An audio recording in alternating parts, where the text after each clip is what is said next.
What's up, guys? So I'm making this video as a review as a first-time TURO renter.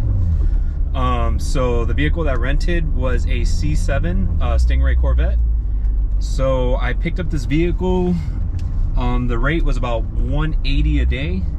After everything was all said and done with the TURO fees, insurance, and everything like that, I ended up paying about $280 and a little bit additional for some extra mileage. The vehicle I rented came with 150 miles per day. I put about 200 miles on it, so it was definitely worth it. So I just did a one-day rental.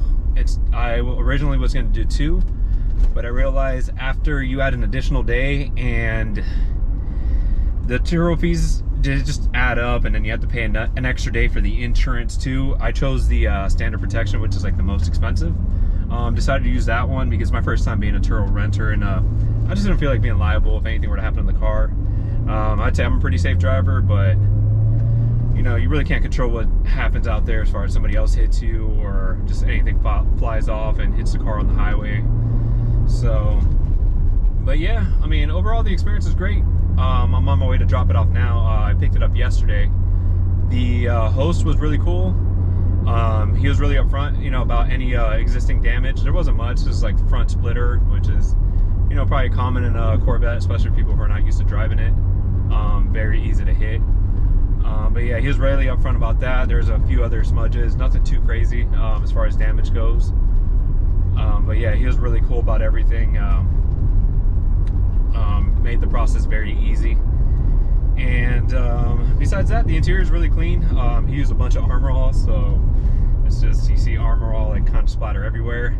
And for those of you who are thinking about renting out your car in TURO, this vehicle has about 30,000 miles, and you can definitely tell, you know, it's a rental vehicle as far as the buttons and stuff like that. You can tell it's like a little worn. You know, if it was a one owner, I don't think it would probably be this bad as far as, you know, the wear on the car. But you know, after speaking to him a little bit, he said he pretty much gets his car paid for, and there's months that he even makes additional money. So I think if you go into it with that mindset, like, hey, you know, the car's not going to be 100% perfect, but essentially, you know, you're going to get the car hopefully paid off, and if not, even make some money on top. Even though, you know, there is going to be some work to it, you definitely have to deliver the car sometimes. I went to this host house, so he didn't really have to do anything as far as that goes. But yeah, it was cool. Rented the vehicle. I'm over here in Orlando, so I wanted to rent it to, you know, do a little road trip. So yesterday I went down to Tampa. I went to Sparkman's Wharf, which was really nice. And this morning I went to Disney Springs. So, you know, I got good use out of the vehicle. I was definitely able to hit it a couple times and, you know, see how the vehicle drives. I think if you have the opportunity to rent a car on TURO, if you're looking at buying it, I was actually looking at this car about 3 years ago. I ended up going with the Cadillac ATS-V, but I was pretty close to buying this car. And you know, when you're doing this test drive, you're just really excited about the car.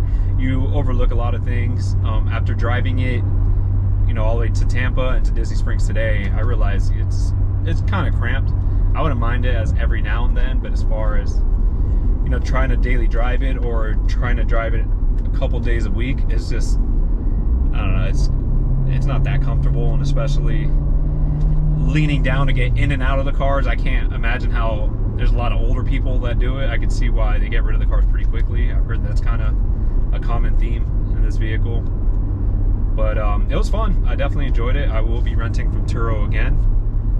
I think it's a great way, you know, just to get the itch out. If you do feel like, you know, I want to go ahead and get myself into a performance vehicle, and you know, you really don't want to jump the gun, you're not in a financial, you know, financially set to buy that vehicle, just go ahead and rent it. You know, 1 or 2 days at least, it gets the itch out. It's pretty much, you know, what it's going to be as far as a car payment for the month. But think about it, you know, each time you do it, if you do it every couple months, you could just get a different car. You know, next time I'll probably be looking for like an M2, M4, possibly even like a ZL1. I've seen a couple of those on there.